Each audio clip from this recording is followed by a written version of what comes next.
Ada teman-teman yang mau angkat tangan, volunteer? Siapa? Dari kelas A atau kelas B sudah? Apa yang teman-teman ketahui tentang desain thinking? Kita akan merecall itu sebentar.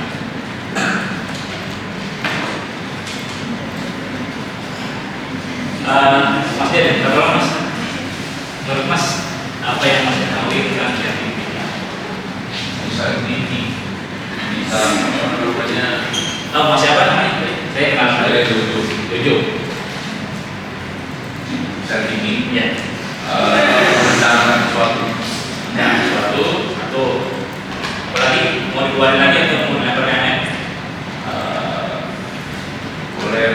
Boleh. Mau Mas Andi dulu, Mas Andi dulu. Mas aja. Oke, dari sini deh teman-teman yang dari ceweknya nih. Mbak yang ada sama yang ada apa? Mbak iya.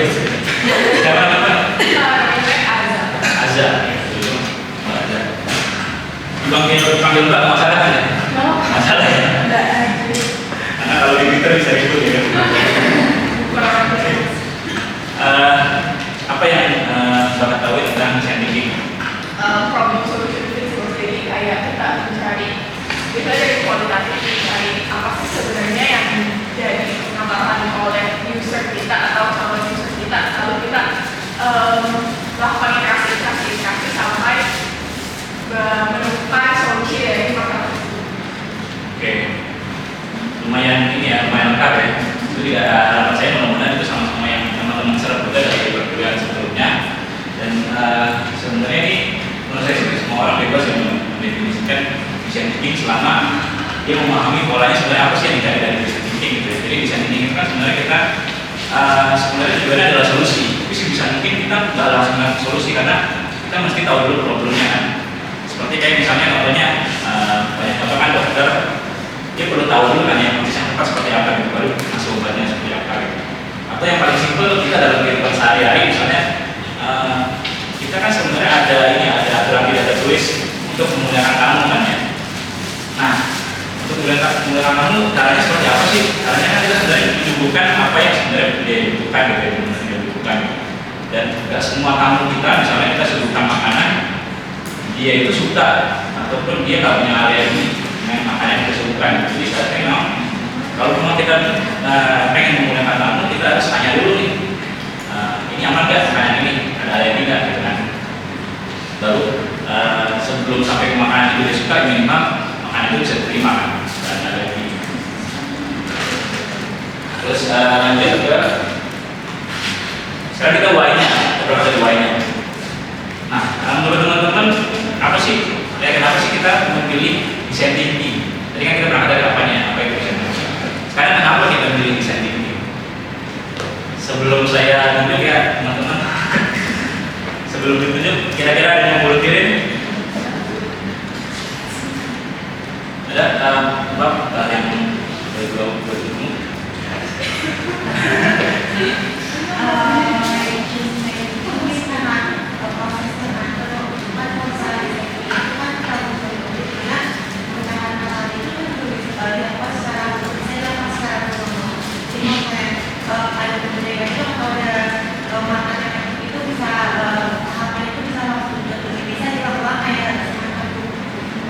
Iterasi sebenarnya. Itu salah satunya. Betul. Jadi sebenarnya dari apa yang saya pelajari ya di kampus ini, jadi maupun di kita bisa maupun di BEDU, kita sebenarnya ketika melakukan desain thinking kita masih menebak dengan riset yang kita lakukan sebelumnya di masa mendatang atau di masa sekarang ketika kita launching itu produknya itu kan disukai sama user kan sebenarnya. Kita menebak kan sebisa mungkin tebakan itu nggak meleset gitu. Nah kalau yang dulu itu kita nanti masuk ke pembahasannya dan versus now-nya ya.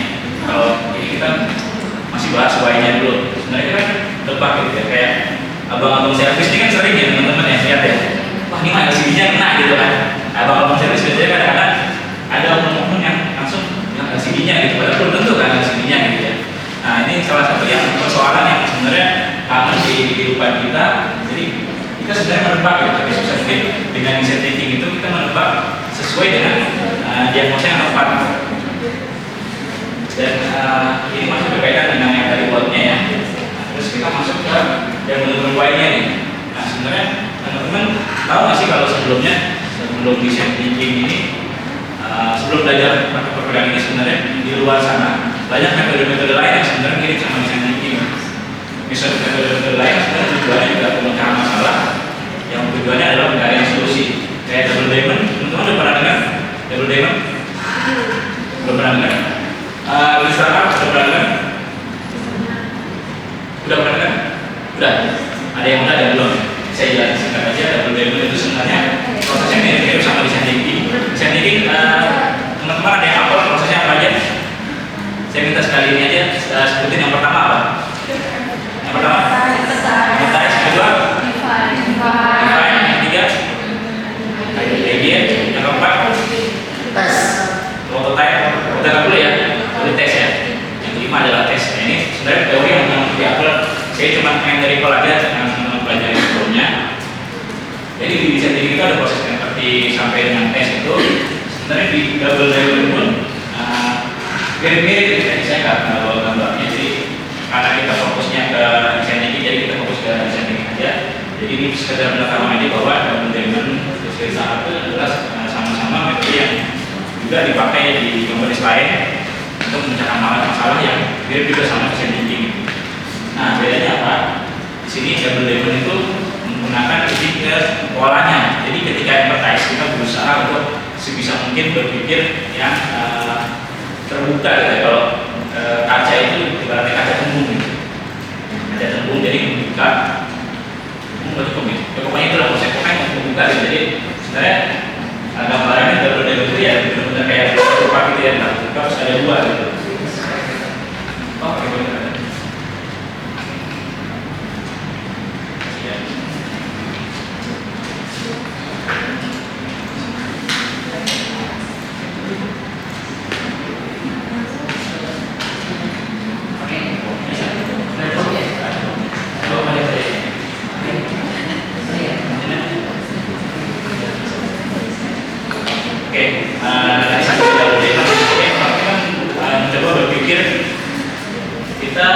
Kita coba meredam dulu inner critic kita gitu ya. Kita kan sebenarnya ketika teman-teman melakukan sesuatu, misalnya menggambar ya, ini menggambar misalnya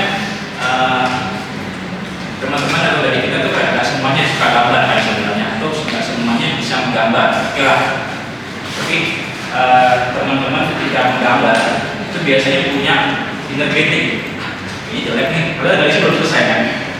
Ini jelek, jadi deh. Biasanya kan kita kepikiran hal-hal seperti itu ya. Nah ini sebisa mungkin hal-hal seperti itu tidak dulu, sehingga ketika kita berpikir, ketika kita menghasilkan sesuatu, kita fokus dulu menghasilkan sesuatu, baru ketika udah jadi baru kita judge, oh ini jelek, baru kita buat yang baru. Jadi nggak sampai selesai dulu gitu.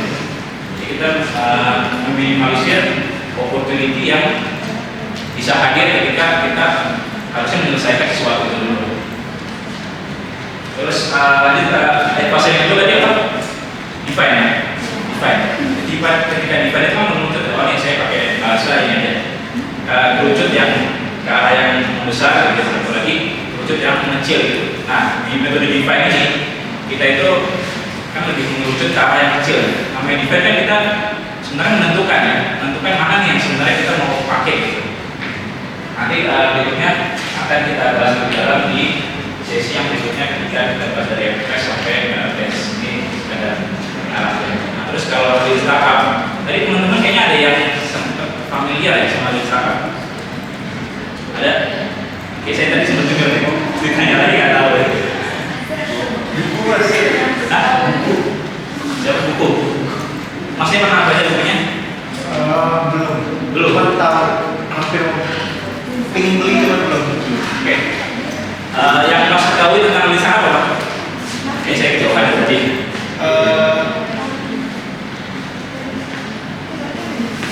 Agile bukan? Apa? Agile.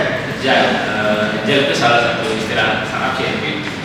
Untuk yang ini barang tepat. Ada lagi? Apa? Ramping. Oh, kalau yang jadi ini ya kita coba lulusan tadi yang di startup ini sebenarnya metodenya adalah build, measure, sama satu lagi build, measure, bulan, satu lagi lah, bisa lagi belajar. Jadi kalau yang di startup ini dimulainya dari fase dia build dulu, build terus bisa diukur. Jadi pembuatan pertama sebenarnya sama-sama semuanya. Kalau teman-teman yang lihat, teman-teman lihat apa yang menyamakan ketiga proses ini? Ada yang tahu nggak?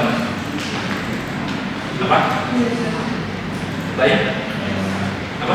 Dites, betul dites. Itu lagi apa lagi? Masih boleh yang pegang kopi? Tomorrow ya? Ini pemilihan pertama bukan?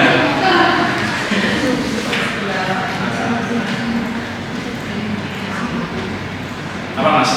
Pola yang mas lihat di sini? Sama dari 3. Ya, sama dari 3. Mungkin berpikir lebih dan Objektif, ya salah satunya itu. Terus apalagi mbak yang ini yang pakai kerja tim? Oke, pertanyaannya dari metode-metode yang ada, ini siapa apa yang teman-teman tangkap, pola apa yang teman-teman tangkap sehingga sebenarnya di sini ini sama juga kalau kita pakai metode kan pakai di startup itu sama. Mungkin kalau menurut saya jadi melihat objektif itu dari sudut pandang customer itu sendiri. Jadi kita bisa menyelesaikan masalah itu berdasarkan apa yang akan dibutuhkan oleh customer. Jadi untuk mereduce atau mengurangi inovasi yang ternyata nggak dibutuhkan. Ya, kurang lebih mirip-mirip ya. Dan sebenarnya ini juga ini kan pola ya. Tadi bedanya kalau yang di sana itu dia bikin dulu gitu, baru habis itu measure, diukur, baru itu belajar lagi kan. Nah belajar ini kan ada proses yang sama sebenarnya dari advertise. Dari advertise bedanya kalau yang di sana ini dia build berdasarkan hasil intuisi dari si foundernya gitu ya. Foundernya yang intuisi terus coba divalidasi dengan di measure, lalu dia belajar dari situ gitu. Bedanya kalau yang di training ini benar-benar belajar dulu nih dari awal, terus baru nanti ini di measure. Meskipun prosesnya sebenarnya nggak harus dari tes kan ya, tahu sebenarnya jadi itu nggak linear prosesnya. Oke, ini how we use design thinking. Nah ini sebenarnya nyambung dari yang dari why-nya, terus kita lanjut ke how-nya. How-nya itu adalah kita sebisa mungkin nanti ketika terjun ke company manapun gitu ya, tidak benar bahwa ada satu metode design thinking gitu untuk memecahkan masalah. Kita melihatnya sendiri sebagai sebenarnya alat bantu atau misalnya pola nih salah satu garis yang mungkin teman-teman familiar gitu kan untuk membuat pola, tapi kita nggak harus mengikuti pola yang semua ada di sini gitu ya. Kita pakai aja kita